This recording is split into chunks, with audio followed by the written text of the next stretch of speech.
আসসালামু আলাইকুম, সবাই কেমন আছেন? সবাই আসলে কি সবাই ভালো আছেন?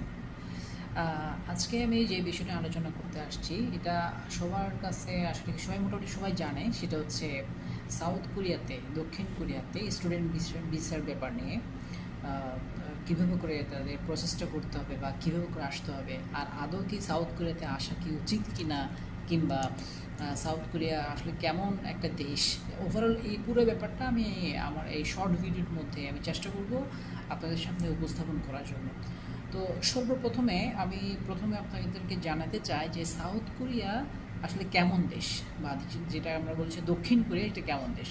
আমরা প্রথমে এখানে একটু মিক্স করে ফেলি যে উত্তর কোরিয়া এবং দক্ষিণ কোরিয়া। অ্যাকচুয়ালি এটা হচ্ছে দক্ষিণ কোরিয়া বা সাউথ কোরিয়া।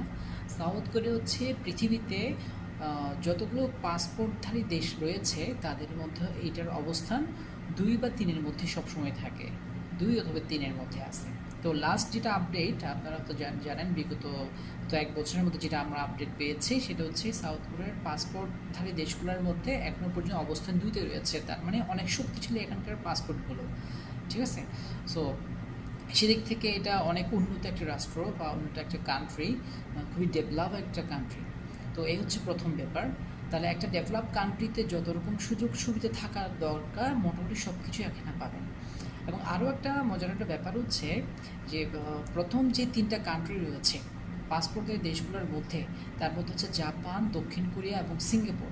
তো এই কান্ট্রিগুলো অ্যাকচুয়ালি হচ্ছে ওদের ল্যাঙ্গুয়েজের জন্য ওরা বলতে পারেন মানে ল্যাঙ্গুয়েজ ব্যারিয়ার বা রেস্ট্রিকশন একটা থাকে, ব্যাপার থাকে, যার কারণে এখানকার স্টুডেন্ট যারা যায় এই সকল দেশগুলোতে সবাইকে মোটামুটি এই এদের ভাষাগুলো শিখতে হয়। হয়তো বা দেশ থেকে শিখে আসতে হয়, কিংবা সেই সকল দেশে গিয়ে শিখতে হয়।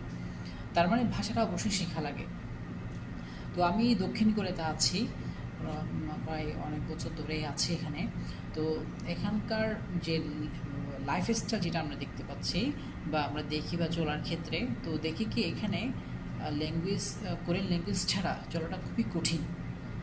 কারণ এখানকার যারা ইউনিভার্সিটিতে যারা পড়াশোনা করে মোটামুটি তারা হয়তো বা কোরিয়ান ল্যাঙ্গুয়েজটা এবং সাথে ইংলিশ তারা ব্যবহার করে এবং তারা বুঝে, যারা বলতে পারেন ইউনিভার্সিটি যারা পড়াশোনা করতেছে তারা, কিংবা যারা পড়াশোনার সাথে সংশ্লিষ্ট আছে, কিংবা ফরেনার যারা আছে এরা।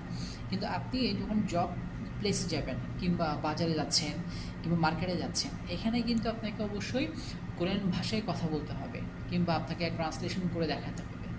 তো এখানে কোরিয়ান ভাষা খুবই গুরুত্বপূর্ণ এই জায়গায়।